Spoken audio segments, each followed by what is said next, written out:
Chattanooga, Tennessee. Reggie, welcome to the Ramsey Show.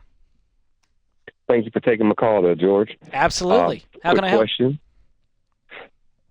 I would like to know what would be the best way to invest $10,000 so that it's liquid, so that it's accessible for things like purchasing a car, and for me, home improvements, renovating a home, being able to have access to it. But it makes enough money that I can do those things. So you want your money to make money? Yes, sir. I love that. Well, you have two conflicting words here, invest and liquid. And when I hear liquid, it makes me think I would not invest that. Now, if this is a long-term goal, we're talking 5 years out, and you want it to be liquid, sure, you could invest that in, just a normal brokerage account outside of retirement in some mutual funds or index funds and have that money grow for you. But it sounds like these short-term goals of yours, this is less than 5 years on the horizon, correct? Yes. Okay.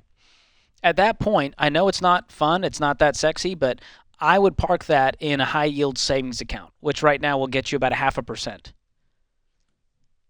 Okay, high-yield savings. Is that disappointing to hear, 0.5%? Oh, yes. Here's the good news. If you invest that money, you might lose 5 or 10 or 15%. You tracking with me, Reggie? What I want here is to keep your money safe. So it's going to grow at a very small rate. But right now, I would not be throwing this money into the market when it could become 5K instead of 10 if you need this thing 6 months from now.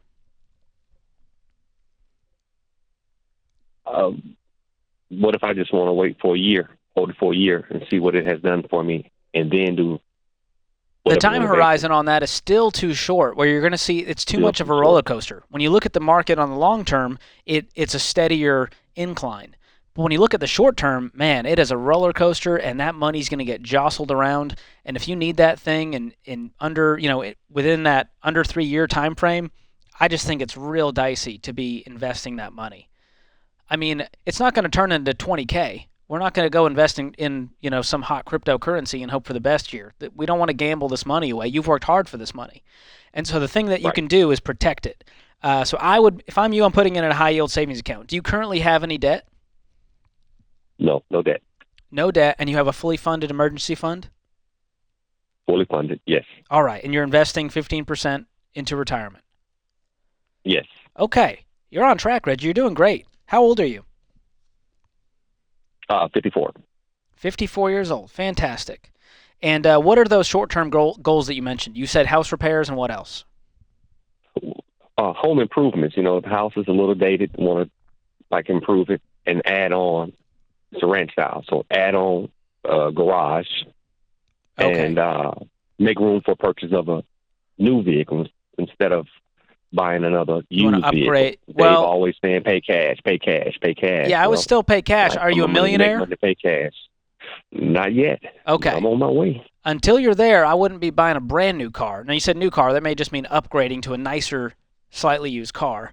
But I want you paying cash for that. And these home repairs, instead of hoping your money grows in that high-yield savings account, just start a sinking fund. Start saving up every single month. You have no debt. And so you can just throw, a few $100 a month into that high-yield savings account and watch it grow at that 0.5%. But I think you've got this. I would not recommend throwing this money into the market when you're going to need it 6 months, a year from now. Thanks for the call.